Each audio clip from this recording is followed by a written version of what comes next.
back to my channel Be Optimistic. Today I'm here with IELTS Writing Academic Task 1. I've already covered IELTS Writing Task 2 completely. If you haven't watched those videos, then you can get the link from the description box. And if you are new to my channel, please subscribe my channel and like my videos. So let's dive into today's concept without wasting your precious time. First of all, we will talk about word length of task 1. As per the guidelines, the minimum length for task 1 is 150 words, but I would recommend you to write 170 to 180 words. It's good for you.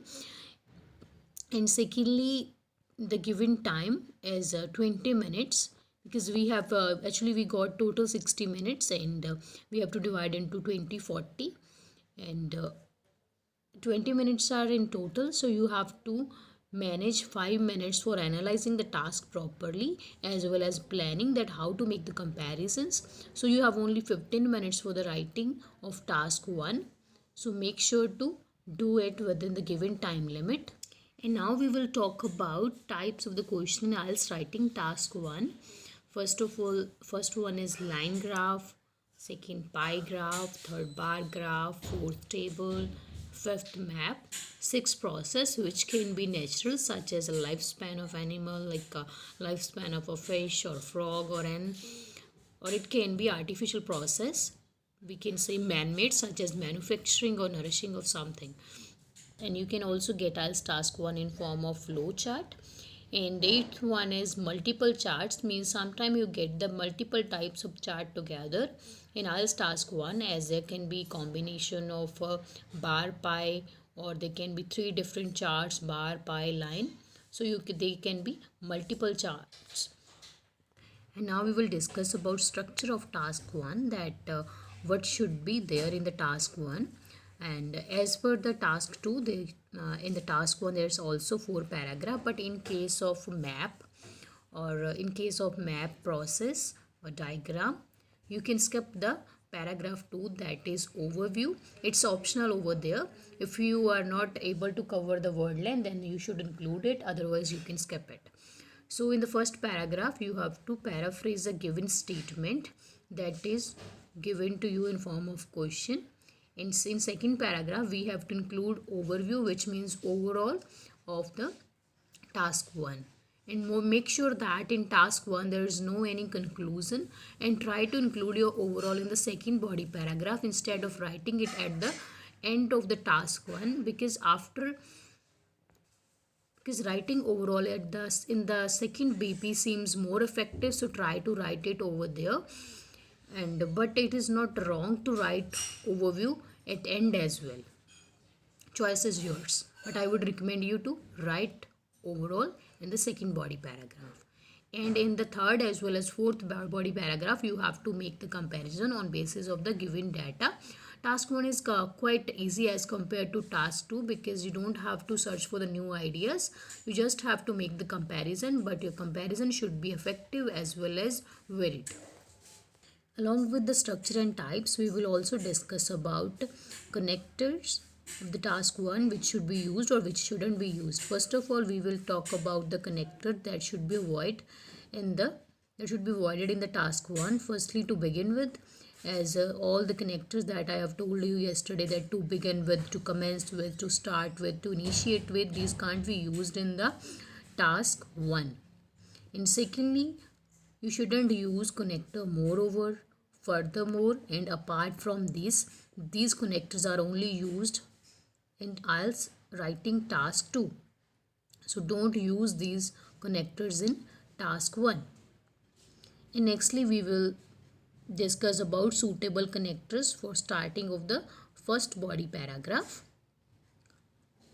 First one is, it is evident from the type of graph, means you have to write it is evident from line chart, pie chart, as per the type of the graph that you got as a question. And secondly, we can say it can be vividly seen from the type of graph again, or you can simply use the connector generally that is suitable for both task 1 as well as task 2's body paragraph 1. it's good to use the simple connector. And then you can also use, it can be clearly seen from the graph or it is apparent from the, again you have to mention the type of the graph. You can use any of these given five correct connectors as per your choice, but be clear with the spellings. Here vividly, evident and apparent means clear.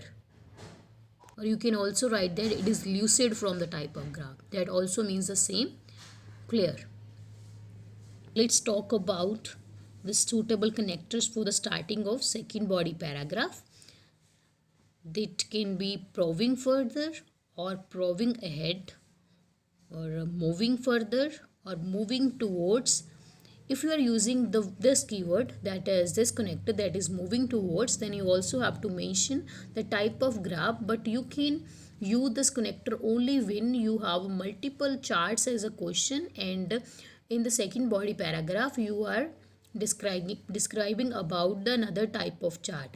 For example, if in the body paragraph 1 you have described the task table, and in second body paragraph you are going to describe about pie chart, then it is good to use this keyword like moving towards the pie chart. Otherwise you can simply use the moving further as well if you are not comfortable with this keyword, or otherwise you can use analyzing further or moving ahead, but make sure to use moving towards properly and in appropriate way, otherwise you shouldn't use this connector. And now we will talk about connectors for comparison. That, as you all know, that in task 1 we have to make only comparison in the effective way, so we also need connectors for comparison, and you can use whereas, and make sure to use a punctuation mark, that is comma, before it. Second one is whilst, that is same like while. Third one is in comparison. Fourth one is conversely, that means oppositely, or we can say in reverse manner. Then interestingly, while, in contrast, however, that means but, means in opposite manner. And last one is surprisingly. So now I will translate the meaning of all these connectors in my mother tongue, Punjabi. Whereas means jithe ke, whilst means jadon ke, in comparison, as you know that when we make the comparison, and conversely means in opposite way. Interestingly, while, jadon, in contrast, same for the comparison. However means but, surprisingly.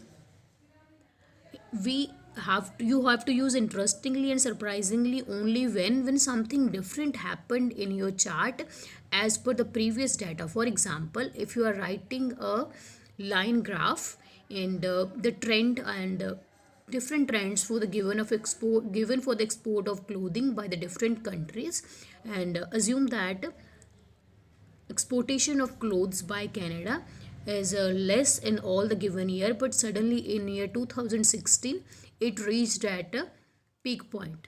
Then at this point you have to use this type of connectors like surprisingly or interestingly. These both are same, but if you want to show these kind of comparison twice, then you can replace the surprisingly with interestingly or interestingly with the surprisingly, right? So you have to use these connectors properly in appropriate manner, and the rest of connectors such as in comparison, conversely, in contrast, and however are the used for the like opposite trend. And whereas and whilst I've already explained in the in Punjabi, and we are sure with the spellings and punctuation mark while using these connectors. And if you face any difficulty or if you haven't understand the uses of any of the given connectors, then you can ask me in the comment box. I'm ready to help you guys. I hope so that today you have learned something. Thanks for watching. Stay tuned. Bye bye.